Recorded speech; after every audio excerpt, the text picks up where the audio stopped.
আমরা অনেকেই জানি না বিশ্বের অনেক দেশের মতো বাংলাদেশ সরকারও তার জনগণের পাশে থেকে বিভিন্ন ধরনের সাহায্য সহযোগিতা করে থাকে। শুধু বড় বড় শহরে নয়, গ্রামের সাধারণ মানুষও অনেক সরকারি সুবিধা পাওয়ার অধিকার রাখে। আপনি কি জানেন, চিকিৎসার জন্য সরকার নগদ 50,000 টাকা পর্যন্ত সহায়তা দিয়ে থাকে।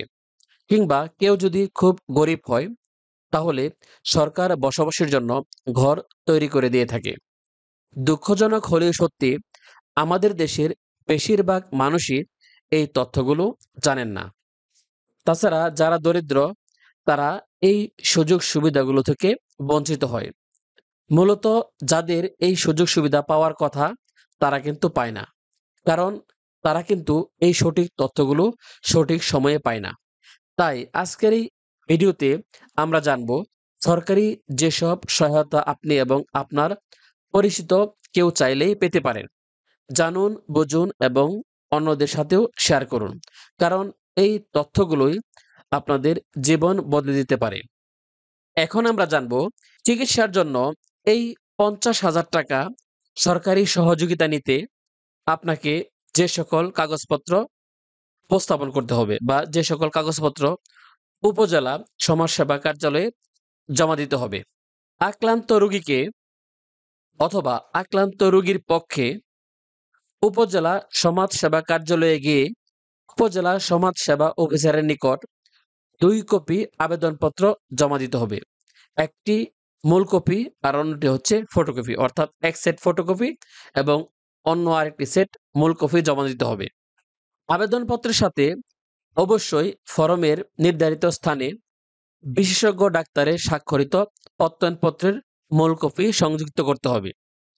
তবে জেলার ক্ষেত্রে সিভিল সার্জন শনাক্ত করতে পারেন।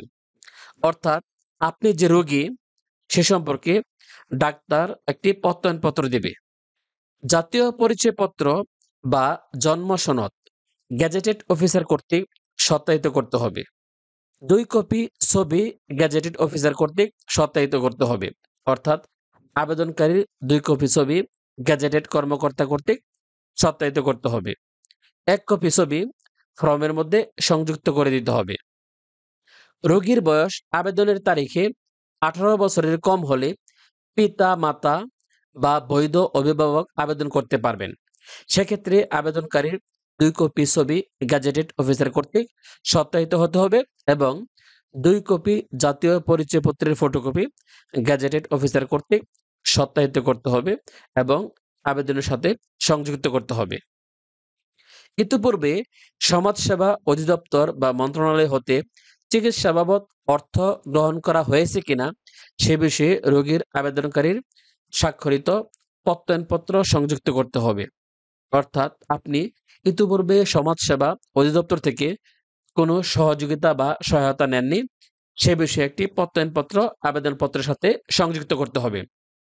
আবেদনকারী এক অর্থ বছরে একবারের বেশি আবেদন করতে পারবেন না।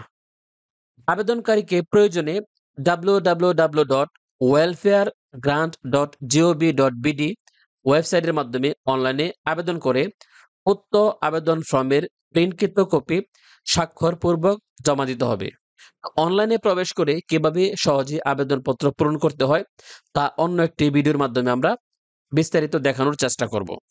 আবেদনপত্রের সাথে রোগীর সপক্ষে দাখিলযোগ্য প্রয়োজনীয় কাগজপত্র, অর্থাৎ আবেদনপত্রের সাথে কি কি কাগজপত্র সংযুক্ত করতে হবে সে সম্পর্কে এখন আপনাদেরকে জানাবো। Cancer, kidney, liver cirrhosis, stroke, paralysed, জন্মগত হৃদরোগ এবং থ্যালাসেমিয়া রোগে আক্রান্ত রোগীকে অবশ্যই রেজিস্টার্ড চিকিৎসক কর্তৃক প্রত্যায়িত হতে হবে। অর্থাৎ আপনি যে রোগে আক্রান্ত, সেই রোগের যে ডাক্তার রয়েছেন, সে ডাক্তারের কাছ থেকে একটি প্রত্যয়নপত্র নিতে হবে। ক্যান্সারের ক্ষেত্রে হিস্টোপ্যাথোলজি অথবা সাইটোপ্যাথোলজি অথবা বোন মেরু রিপোর্ট বা অন্যান্য টেস্ট রিপোর্ট থাকতে হবে।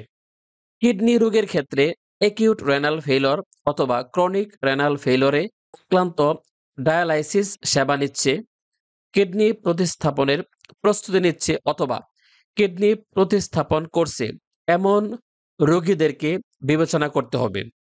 রক্তে ইউরিয়া ও ক্রিয়েটিনিনের মাত্রা রিপোর্টে থাকতে হবে। লিভার সিরোসিস রোগীর ক্ষেত্রে লিভারের আল্ট্রাসোনোগ্রাম রিপোর্ট এবং অন্যান্য টেস্ট রিপোর্ট থাকতে হবে। স্ট্রোকে প্যারালাইজড আক্রান্ত রোগীকে নিউরোলজিস্ট কর্তৃক প্রত্যায়িত হতে হবে এবং এমআরআই বা সিটি স্ক্যান রিপোর্ট থাকতে হবে। জন্মগত হৃদরোগের ক্ষেত্রে ইকোকার্ডিওগ্রাম রিপোর্ট এবং অন্যান্য টেস্ট রিপোর্ট থাকতে হবে। থ্যালাসেমিয়া রোগের ক্ষেত্রে রক্তের হিমোগ্লোবিন, ইলেকট্রোফোরেসিস বা অন্যান্য প্রযোজ্য পরীক্ষার রিপোর্ট থাকতে হবে। উল্লেখিত কাগজপত্রগুলো আবেদনপত্রের সাথে সংযুক্ত করে উপজেলা সমাজসেবা কার্যালয়ে গিয়ে উপজেলা সমাজসেবা অফিসারের নিকট জমা দিতে হবে। তো প্রিয় বন্ধুরা, এই সব সুবিধা আমাদের করের টাকায় তৈরি, অর্থাৎ এটা আপনার অধিকার। জানুন, বুঝুন এবং প্রয়োজনে নিজেই এগিয়ে যান, আবেদন করুন। আর দয়া করে এই ভিডিওটা শেয়ার করুন, যাতে আপনার পরিচিত কেউ, যিনি হয়তো খুব কষ্টে আছেন, এই তথ্য জেনে উপকৃত হতে পারবেন। সকলকে ধন্যবাদ। আল্লাহ হাফেজ।